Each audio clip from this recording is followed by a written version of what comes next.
offer people different options. So if they don't want Windows, they can have something else. And for some people, it's the issue of price. And I've actually met people who just started to use Linux because they didn't have enough money to buy Windows, which kind of surprised me because usually you would think the operating system is not that expensive compared to computers, but for some people it is. And then you have the people who are very much against like big corporations and Microsoft and things like that. And then you have people who try to really promote freedom and certain principles, which is kind of related to the previous category. And then you have to talk to different people, and that this can actually change over time, is to ask why do they promote this thing called Linux or free software? What do they try to accomplish? Because the companies, it's very clear what they want to do. They try to sell as many units as they can for the purpose of making money. It doesn't matter if they sell fewer units at a higher price, as long as they please the investors. That's the goal for most corporations, or at least when they grow to the point where they become a company, they have to do that. So I think one of the differences between you and me in terms of ideology is that you think of it as more of an issue of choice, which probably I did before. I would choose Linux for all sorts of reasons, even a technical reason, because it was programming. But now there is also, increasingly I find in recent years, we find more people realizing this notion of freedom, because freedom is one of those things you can only properly comprehend when you lose that. So one issue is the digital world, things like DRM, things like kill switches and so on. And the other thing is the freedom which is getting through to you from the internet. So you have things like net neutrality and torrents and trying to decentralize access to websites, especially as they're being censored. There is kind of a third one, and that's just to do with kind of politics and how people can ensure they can carry on protesting and they can carry on working in secrecy and working in a way that makes them isolated from the companies that could otherwise watch them. So there is this kind of a third angle of what is freedom.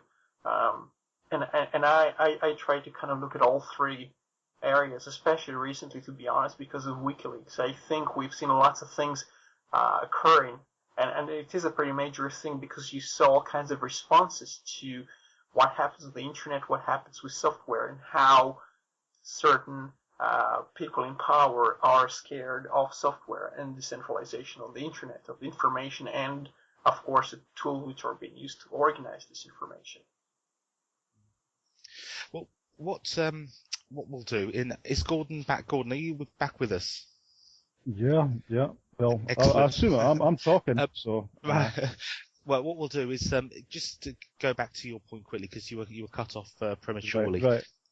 Right. Okay. It's just a quick thing. I think it's down to how new people are treated when they come over to when they dip their feet in the open source world. How they're treated, I think, matters a lot. And if you're trying to preach to them as well, it doesn't help. What I do, my own approach, is I usually start off with Linux Mint. That's what I install, or that's what I give people as a live CD and say, right, play with it.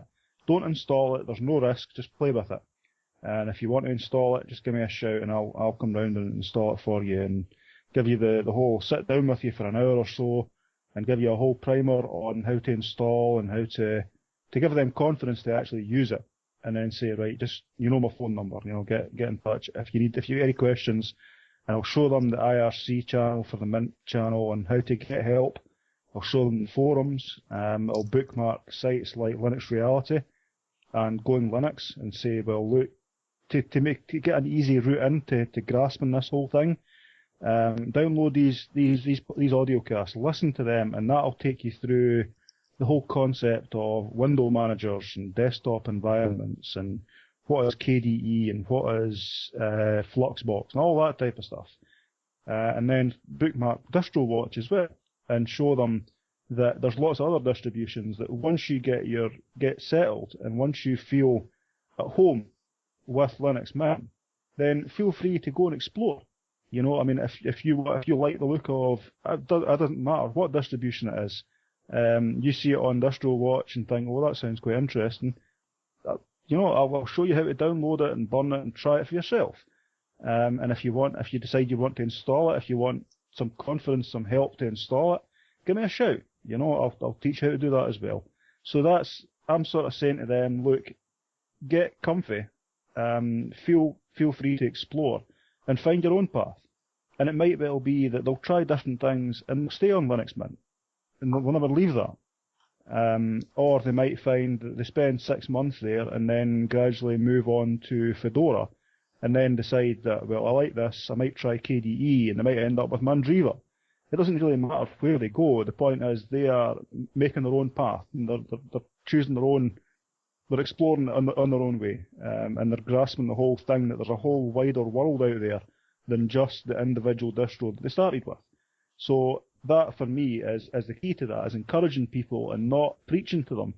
The other way to do that, for me, would have been to say, oh, forget these RPM distributions, they're rubbish, you don't want to go with them. I'm an XFCE user, so, I could easily say, forget this GNOME and KDE rubbish, but I don't want to do that. I want to encourage people to find their own path. And if it's different from mine, that's fine, that's no problem. It's all about choice, and it's about freedom, and sort of planting that seed in people and giving them the encouragement and the confidence to go and explore. So I think that can be easily sort of crushed if you go too heavy and sort of trying to dictate someone's path to be similar to yours, if that makes sense. Well, what we'll do now, we'll shift on to our next topic. I've got a very quick subject here. It's just going back to the ACS law. We covered this. Well, I've covered it certainly on my site quite a few times, and we mentioned it a couple of times on TechBytes before. ACS law. This was the company that was involved with taking alleged file sharers of copyrighted material to court. It was a massive controversy at the time.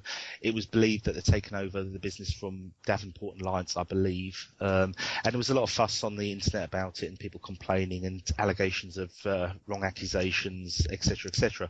And then recently we saw that the group Anonymous excused one of their distributed denial of service attacks on ACS law, which was a bit different from the other ones that they've done, because what happened when the server for ACS law was brought back online, the person who brought it back online inadvertently released all the emails that were stored on the server to the public, and that subsequent leak hit the torrent sites, and everybody got to look at the internal workings of ACS law, certainly via these emails.